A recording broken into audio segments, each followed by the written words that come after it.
give them a graceful way out. I heard this once and I thought, oh, that is so good. For instance, if they soil their pants, you know, they in the later stage they can lose the control of their bladder in their bowel.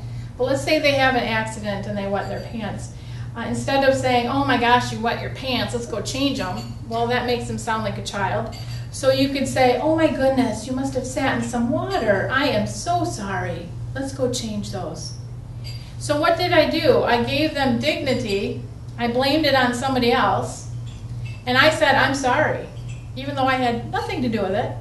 Those are very powerful words. I'm sorry.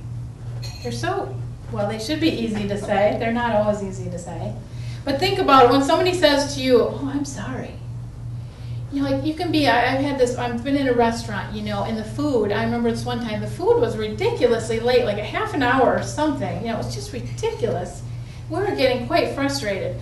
And finally, the waitress came up and she goes, oh, here it is. And you know, by then we were just still so mad. I'm thinking, if you had just come and said you were sorry. They got held up, the order got down below the you know, behind the fridge, whatever. Just tell me you're sorry and I'm okay with it. But the fact that she didn't address that was just, it made it so much worse. So you can really put people at ease and get them away from being on the defensive if you just say, I'm sorry. And again, give them a graceful way out. Let them maintain their dignity. That's so important. So it takes effort on our part. It takes a little thought, but once you get used to it, it can become a routine for you.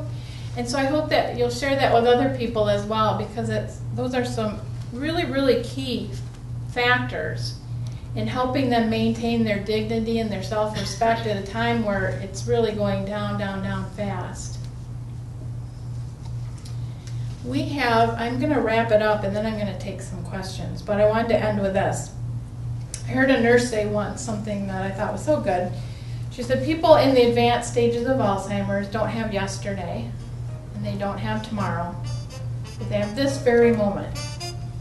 So it's our job to make this very moment the best that we can. And if we do it on a regular basis,